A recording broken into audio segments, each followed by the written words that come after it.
Tonight, taps are turning off right now to adhere to the governor's new order. Rock and sand and shells is what's left of a 30-foot defensive structure. But what historians and students want to save is actually the foundation, which is still beneath our feet. It's tracking where we are right now. We just arrived at the elementary school. The ultimate goal of this fundraiser is to raise enough money to put 100 and 150 cameras like these that are on the houses on the east side so that they can film the street, that they can do fully online virtual lessons.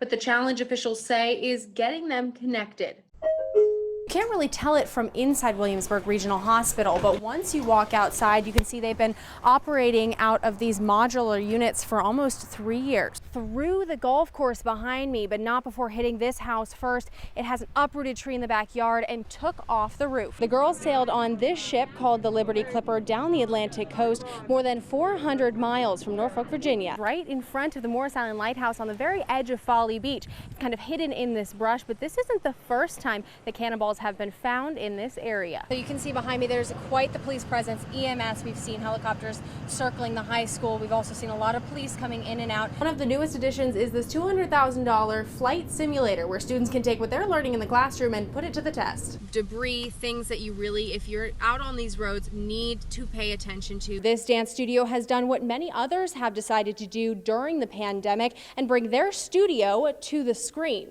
Y recursos relevantes a esta historia en nuestra página web live5news.com. You can find more information about this story and relevant links to more resources for the Hispanic community on our story online at live5news.com. That one person did die inside the building after crashing through the side. So I'm kind of going to walk you through what he was told this morning.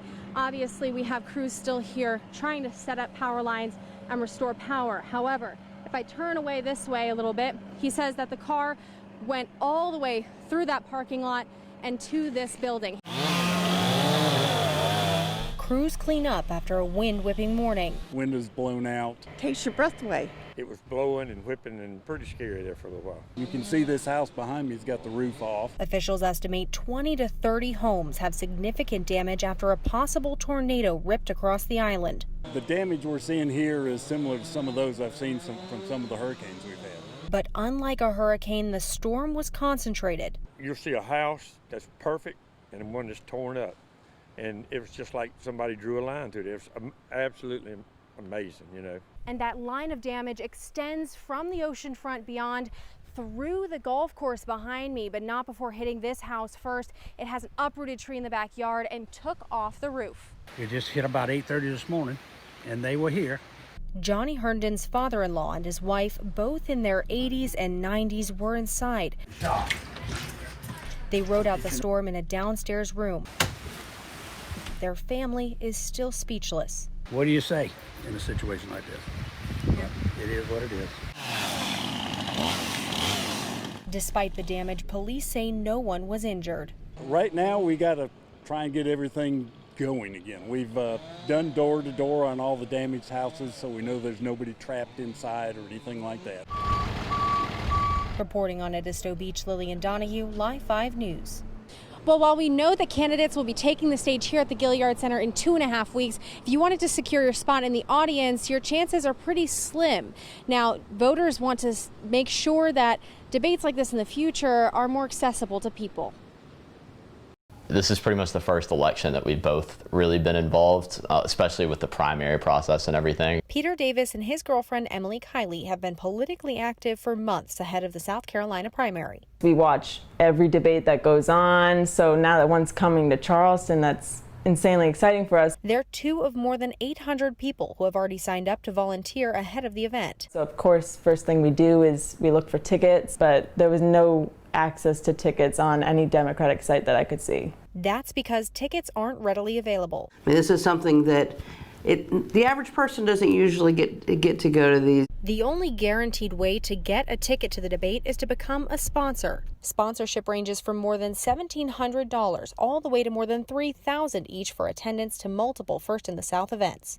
No, I think that's impossible for us. The chair of the Charleston Democratic Party says debate tickets are first handed out to organizers, then campaigns. So it's completely usual. This is exactly what's happening in New Hampshire for their debate, and Nevada's debate, and Iowa's debate, and so on. At the end of the day, that's still a money game, and whoever has the most gets to attend, these kind of events that should be public and should be easily accessible. Local voters say the system should change. It's like for the people. So if most of the people can't get in, then what are we there for? We're seniors, and to have something set up like that, you're omitting a great many of the public. Tickets are available online, however, for the official watch party and other events for the First in the South primary on the 29th. Reporting live in downtown Charleston, I'm Lillian Donahue. The sheriff was arrested earlier today and brought here to the Colleton County Detention Center. Now he's currently out on bond, but court documents say this all started on Thursday during an argument. The report says he repeatedly punched a woman in the face. He's also accused of taking the victim's cell phones, preventing her from calling for help, and damaged the vehicle she was attempting to leave in. Kind of shocking, honestly. Local residents say they want answers for the sheriff's actions. Just the truth. Just to find out what actually happened. And if he did what he is accused of, then get a new sheriff. But state law says it would take an indictment and a suspension from the governor before that could happen. I mean, you still have to be punished for any crimes that you commit, So if it is true, something needs to be done about it, no matter who you are. I went to a house believed to be Strickland's to get his side of the story, and I was confronted by a woman. Are you related? No, ma'am. No, ma'am. The sheriff's term runs through January 2021, according to campaign finance records. Locals say his charges reflect poorly on the whole community. I guess sometimes that's like a leader, so that's a bad example for a leader to be setting for the county. Now his charge is a misdemeanor, which could carry a maximum of up to 3 years in prison. This is a continuing story. We'll update you when we have more information. Reporting in Colleton County, Lillian Donahue, Live 5 News. Unforgettable experience. Just weeks ago, Sylvia Alfred and her family lost everything as Hurricane Dorian ripped across the Bahamas. We honestly thought that we wouldn't make it. It was horrible. Seeing my home destroyed in the blink of an eye made me really value life. Sitting in a shelter with thousands of people, Sylvia got a text of hope. When would I like to fly out? I was like, ooh, the next day. So Sylvia, her 4-year-old daughter, and 16-year-old son came here to Mount Pleasant 14 days ago, where the McMurphy family was waiting with an open door. We've been taking it day by day, trying to get them settled in a new country, starting with absolutely nothing.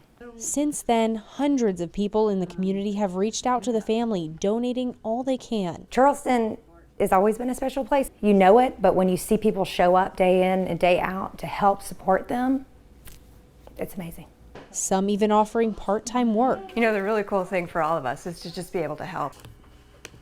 The McMurphys, whose family owns the Firefly Sunset Resort in Abaco, has not only been taking care of Sylvia and her children, but also raising thousands of dollars for those who are still there. What started out as just a few t-shirt sales has now led to more than $14,000 to multiple different organizations to help people out in the Bahamas. But even in the wake of disaster, life must move on. Both children are now enrolled in local schools. JJ even spent his 16th birthday yesterday playing for the Wando JV football team. The students there are great, very friendly. They have a long way to recover from all they've lost. Sylvia is still looking for a full-time job, a car, and a place of her own so she can help her husband, who is still in the Bahamas, be here with her family. That's my husband. Despite it all, Sylvia says it's the love she's felt here in Charleston that reminds her of home. I don't know where me and my kids would have been today, because the place is not only beautiful, but the people are inside and out. In Mount Pleasant, Lillian Donahue, Live 5 News.